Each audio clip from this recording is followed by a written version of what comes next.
Hello. मैं शिव प्रसाद चौबे, हंस study centre, Ranchi.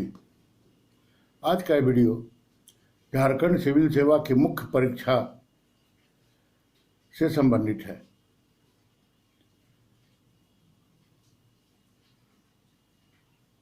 प्रत्येक वीडियो में मैं एक विषय लेता हूं और एक प्रश्न पर चर्चा करता हूं। आज का प्रश्न पत्र झारखंड सिविल सेवा मुख्य परीक्षा का तृतीय प्रश्न पत्र का इतिहास खंड है। जैसा कि आप सब जानते हैं कि तृतीय प्रश्न पत्र में इतिहास खंड में 4 ग्रुप रखे गए हैं: प्राचीन भारत, मध्यकालीन भारत, आधुनिक भारत और झारखंड का इतिहास। तो आज के वीडियो का संबंध झारखंड के इतिहास से है। आज हम लोग 6ठी जेपीएससी मुख्य परीक्षा में पूछे गए एक प्रश्न पर चर्चा करेंगे। प्रश्न है, बिरसा आंदोलन किस हद तक सरदार आंदोलन से प्रभावित था? उसके बाद को प्रश्न का दूसरा हिस्सा है, बिरसा आंदोलन के प्रभावों की विवेचना करें। मतलब प्रश्न 2 खंड में है। प्रश्न को फिर से मैं पढ़ता हूं एक बार। बिरसा आंदोलन किस हद तक सरदार आंदोलन से प्रभावित था और बिरसा आंदोलन के प्रभावों की विवेचना करें। अब इसका उत्तर आपको लिखना है। जैसा कि पहले की वीडियो में भी मैं चर्चा कर चुका हूं कि आपको अपना दायरा 800 शब्दों का रखना है। मुख्य परीक्षा में 40 अंक का प्रश्न है और ये प्रश्न चूंकि 2 खंडों में बटा हुआ है, इसीलिए अंक भी 2 खंड में बटेंगे। या तो इसका 25 और 15 होगा, मैंने पहले खंड में 25 अंक और दूसरे खंड में 15 अंक, या पहले खंड में 30 अंक और दूसरे खंड में 10 अंक। और ये ध्यान आपको जरूर रखना चाहिए कि प्रश्न कितने खंडों में है, क्योंकि अंक उसी हिसाब से बढ़ते हैं। तो अब आइए इस प्रश्न पर हम लोग चर्चा करते हैं कि इसको कैसे लिखा जाना चाहिए था ताकि आपको अधिकतम नंबर मिले। अब इस प्रश्न की मांग क्या है कि बिरसा आंदोलन किस हद तक सरदार आंदोलन से प्रभावित था, किस हद तक, ये आपको बताना है। तो अब इसको जैसा कि है 4 पैराग्राफ में लिखिए, 5 पैराग्राफ में लिखिए, 6 पैराग्राफ भी आप कर सकते हैं। पैराग्राफ छोटा बड़ा करना अपने हिसाब से होता है। एक पैराग्राफ में एक पार्ट बताने के लिए बनाना चाहिए। वैसे नहीं यार, दूसरे पैराग्राफ में भी उसको डाला जा सकता है। वो बहुत लचीला मामला है, वो बहुत कठोर मामला नहीं है ये कि इतना ही होना चाहिए। लेकिन अब है कि ये अब इसको देखा जाए कि कैसे लिखा जाना चाहिए था इसको। क्योंकि ये प्रश्न इतिहास का है और इतिहास विषय जो है वो हमको क्रोनोलॉजी देता है। इतिहास विषय की विशेषता है कि क्रोनोलॉजी ये हमको देता है। ईस्वी सन इतिहास के विषय वस्तु होते हैं। अब है कि हम बिरसा आंदोलन किस हद तक प्रभावित था। अब आपको या तो आप इसको स्थापना दीजिए कि पूरा प्रभावित था, या तो आप बताइए कि बिल्कुल प्रभावित नहीं था, या तो बताइए आंशिक प्रभावित था।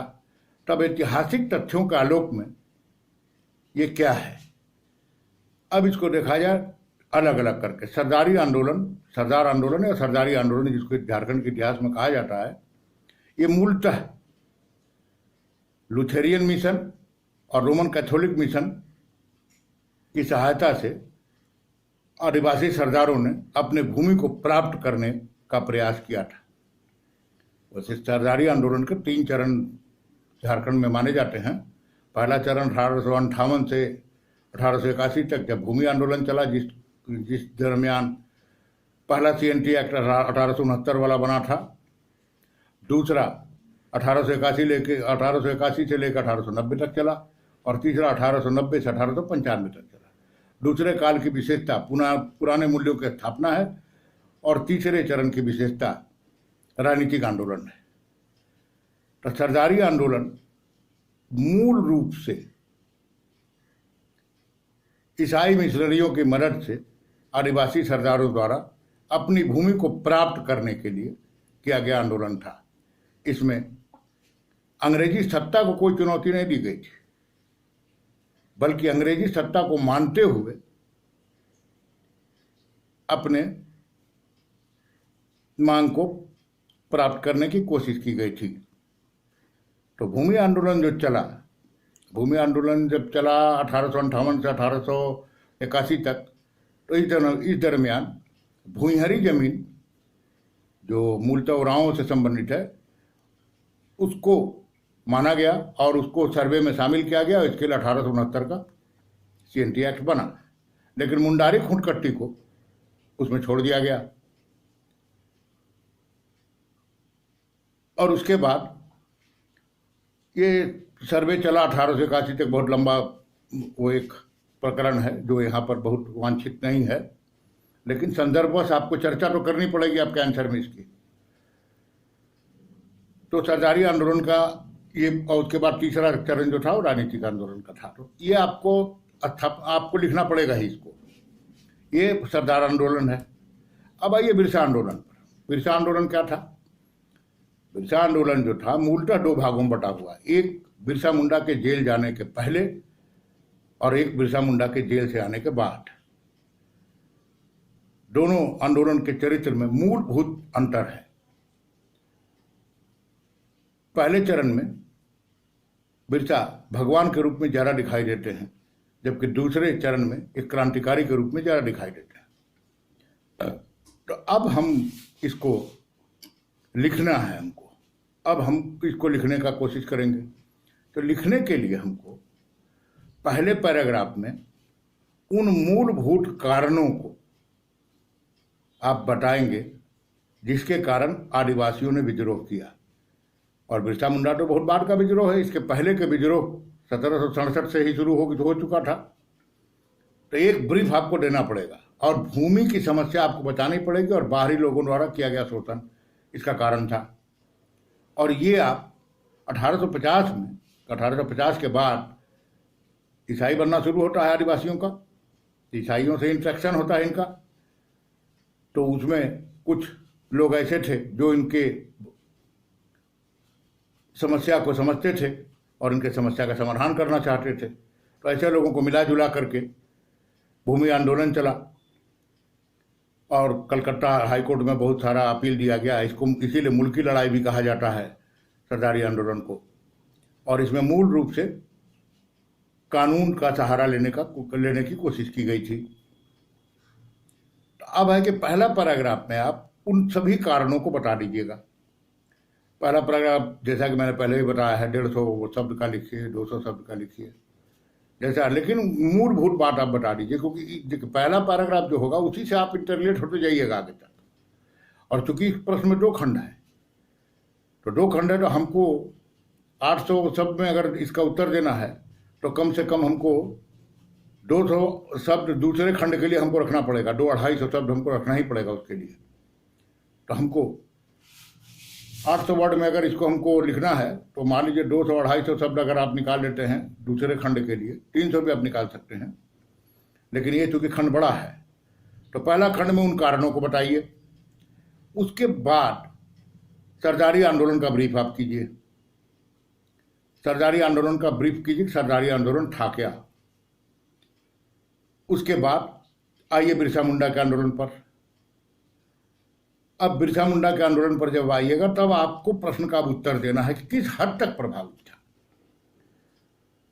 तब है कि किस हद तक प्रभावित था, तो आप 100% हद तक प्रभावित था भी लिख सकते हैं, चाहे तो लिख सकते हैं कि बिल्कुल प्रभावित नहीं था, चाहे तो लिख सकते हैं आंशिक प्रभावित था। ये आपको लिखना है और आप जो भी लिखेंगे उसके समर्थन में आपको तर्क देने पड़ेंगे। और आप अगर अच्छा तर्क देते हैं तो किसी भी अवधारणा को स्थापित कर दीजिएगा।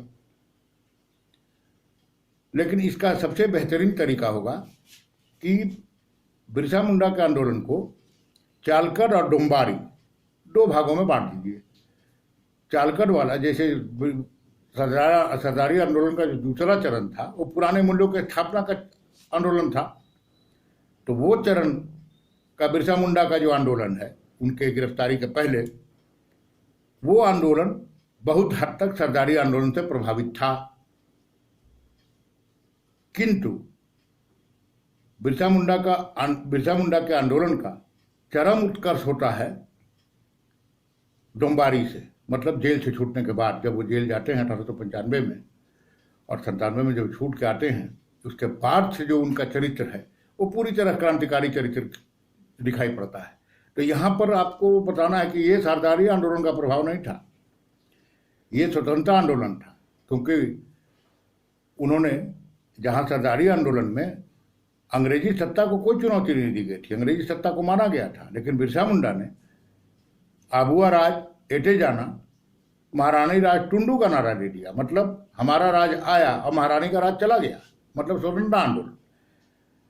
तो अब इसमें आप ये लिखिए कि बिरसा मुंडा के आंदोलन का दूसरा चरण जो था वो सरदारी आंदोलन के प्रभाव में नहीं था।